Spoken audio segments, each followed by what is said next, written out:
Jean-Hugues s'est endormi. Oh, Angélique, j'imagine ce que vous dites dans votre tête quand vous voyez ce que vous voyez par les yeux, mais ce n'est pas du tout ce que vous croyez. Oui, je crois ce que je vois. Hein. Oh, j'ai un de ces mots de crâne, moi. Mais qu'est-ce qui s'est encore passé ici? Madame le maire? Vous jouez à quoi avec Jean-Hugues? Entrez, entrez, mesdames. J'ai des révélations à vous faire. C'est-à-dire que j'avais un fils, mais bon, si c'est intéressant, hein. Voici venir votre père, Jean-Hugues. Soyez quoi? C'est bien ce que je dis. Je vois bien ce que je dis. Papa, j'ai des révélations à te faire. Jean-Hugues! Mais qu'est-ce que tu fais dans cette tenue? Tu vas me faire le plaisir de rentrer à la maison immédiatement et de te changer tout de suite. Moi aussi, j'ai des révélations à vous faire, mais parlez moins fort. Tenez, prenez-moi ça. Vous allez m'en dire des nouvelles.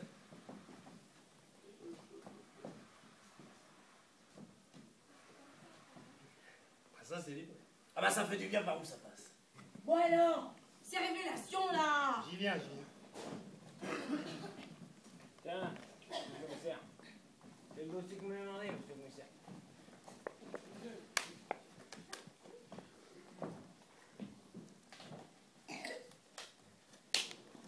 Elle est là. Bon, ces révélations, ça vient ou quoi à la fin? Voilà, j'ai résolu toute l'affaire. Oh. Voyez-vous, qui dit émir, dit pétrole. J'ai donc immédiatement pensé à un trafic de pétrole. Il ne me restait plus qu'à rassembler les preuves qui me permettaient de corroborer ma théorie. Il parle vraiment très bien. Et c'est Madame le maire la coupable? Moi, un peu de patience, Madame Pivoine. Qui dit pétrole, dit baril. Qui dit baril, dit goudron. Qui dit goudron, dit voirie. Je vous ai donc immédiatement soupçonné, vous et votre mari, d'organiser le transport de pétrole de contrebande. Donc, vous n'avez pas honte d'accuser les honnêtes gens de la voirie? Inutile de nier, Madame Pivoine. D'après la note que l'on m'a amenée ce matin, votre mari a été arrêté selon mes instructions et il a tout avoué. Il vous a également impliqué dans l'affaire. Brigadier. Par ici, madame. Bah, franchement, hein, Madame Pivoine, hein, bah, j'aurais jamais cru ça de vous, hein. À nous, Madame Jacot. Madame Jacot, vous êtes enseignante à la retraite, c'est exact.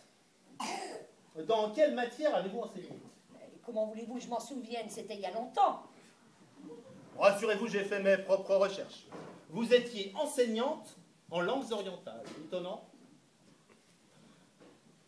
Votre train de vie, vos voyages à répétition, vous vous en souvenez? Dites-moi, Madame Jacot, qu'y a-t-il de si touristique au Bahreïn? Des chameaux dans votre genre. Nous avons contacté la famille Ben Karman. C'est la famille de l'émir qui réside au Bahreïn. Elle nous a dit qu'elle vous y a souvent vu là-bas, négocier le prix du baril de pétrole avec l'émir. Et oui, Madame Jacot, vous serviez d'intermédiaire à toute l'organisation. Brigadier.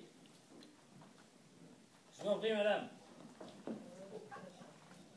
Eh bien, tout ceci me disculpe complètement. On peut me libérer maintenant? Je devrais vous libérer alors que vous êtes directement impliqué dans la mort de l'émir? N'importe quoi. Une chose m'a étonné lorsque j'ai consulté l'acte de vente du château que vous avez cédé à l'émir. C'est le prix incroyablement bas de la transaction. Et alors, qu'est-ce que ça prouve? Rien en effet. Mais alors dites-moi, que faisiez-vous cette nuit dans l'épicerie? L'épicerie est un endroit très prisé en ce moment pour se promener la nuit. Demandez à Jean-Hugues. Mais arrêtez de me parler de Jean-Hugues! Jean-Hugues appartient au passé! Longue vie à Jeanne Huguette! Mais toi, je vais te dire deux mots en rentrant! Madame le maire, n'est-ce pas ceci que vous cherchiez cette nuit? Oh, ma montre? Non, ce n'est pas ma montre. J'ai jamais vu ma montre. Enfin, je veux dire, j'ai jamais vu cette montre. Même si elle est gravée à votre nom. Mais bien sûr, souvenez-vous du chocolat de la première scène. C'est là que le commissaire a saisi la montre. Ah, il est malin. Bon, d'accord. C'est ma montre. Voilà, le l'autre jour, je me promenais en vélo et en passant devant l'épicerie, zip, j'ai glissé sur une plaque de confiture à la fraise. Je m'arrête chez Angélique. J'enlève ma montre pour me laver les mains et voilà, j'ai oublié ma montre. Quel crime à ça? Oui, tout à fait plausible en effet. Bon, si vous m'aviez dit que vous aviez glissé sur une plaque de goudron, ça aurait été mieux, car j'ai fait analyser votre montre, et même si je n'ai pas encore regardé les résultats, je pense que ce n'est pas de la confiture de fraise que nous trouverons, mais plutôt du pétrole. N'est-ce pas, Berthelot? Exact. Ça alors, mais c'est dingue. Mais comment est-ce que vous faites, monsieur le commissaire? L'intuition, Berthelot. Mais aussi le fax de l'hôtel que je me suis fait envoyer cette nuit avant de venir ici. Je n'ai pas encore non plus lu le rapport d'autopsie, mais je pense que si on regarde dans les poumons de l'émir, on trouvera également... Laisse-moi deviner, du pétrole? Tout à fait. Hein, Berthelot? Bingo.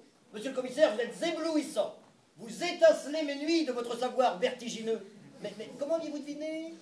Le fax, Berthelot. Le pétrole n'est pas simplement l'objet de convoitise, c'est aussi l'arme du crime. Malheureusement pour vous, Madame le maire, il est plus difficile de nettoyer l'intérieur d'un cadavre que l'extérieur. Eh oui, l'émir est mort étouffé dans un baril de pétrole. Et votre montre vous accuse. Brigadier.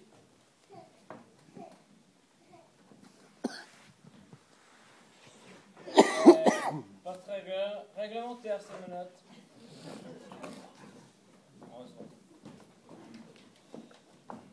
M'étonne pas qu'elle soit coupable. C'était un maire de gauche. Tu vois, Jean-Hugues, si tu continues tes conneries, toi aussi tu finiras à gauche. Tais-toi, papa, parce que moi sinon je dis tout, hein. Inutile, Jean-Hugues. Je sais déjà tout. Cette organisation n'aurait jamais pu fonctionner sans un chef à sa tête. Et le cerveau, c'est vous, Major. Vous avez essayé de manière très habile de me détourner de mon enquête, mais j'ai percé à jour votre secret. Très intéressant comme histoire, mais vous allez avoir du mal à prouver ça, mon vieux. Excusez-moi. Allô? Oui? Commissaire, c'est votre femme? Ah oui, dites-lui que j'ai bien pris mes médicaments, elle s'inquiète toujours. Non mais ça d'accord, mais pourquoi votre femme appelle sur mon portable? Ouais, parce que c'est mon portable. Par contre, sur le vôtre, j'ai trouvé tout un tas de messages compromettants. Et oui, Major, encore une fois, pendant que vous essayez de manière très habile de détourner mon attention, j'ai de manière encore plus habile réussi à échanger nos deux portables. Oh, monsieur le commissaire, vous êtes un président. Vous êtes un président. Vous êtes un magicien. Brigadier. Vous n'auriez pas un chèque shop par exemple? Parce que je manquais de menottes, moi. Et dire que tout ça s'est passé dans mon épicerie, que je n'ai rien vu. Je n'en ai pas tout à fait fini, Angélique. Angélique, vous nous avez dit quelque chose hier soir qui a retenu mon attention. Vous nous aviez bien dit que vous aviez nettoyé vos lentilles, c'est bien ça? Oui, il fallait bien que je les nettoie si je voulais les revendre. Berthelot, pouvez-vous me relire le rapport de gendarmerie concernant l'état du cadavre? C'est où ça? Voilà. Le cadavre ne présentait pas de blessures apparentes. C'est ça, pas de blessure apparente. Donc, qui dit blessure apparente dit hémoglobine. Qui dit hémoglobine dit lentille souillée. Donc, qui dit pas de blessure apparente dit lentille propre. La question est donc, pourquoi nettoyer des lentilles propres? C'est vrai ça, Angélique? Pourquoi nettoyer des lentilles propres? Il y a des choses qui s'expliquent pas, c'est tout. Je vous demande, moi, pourquoi votre connerie est congénitale? Je vais vous dire pourquoi. Les lentilles n'étaient évidemment pas propres. Je les ai faites analyser et même si elles ont été bien frottées, il restait tout de même des traces. On sait, de pétrole. Mais de leur goût hydrocarburé, bien sûr. Gna gna gna gna. Ceci vous rend complice du meurtre de l'émir. Brigadier. Par ici, la compagnie. Mais Angélique, mais comment avez-vous pu? Désolé, Berthelot. Mais Angélique et le major sont amants.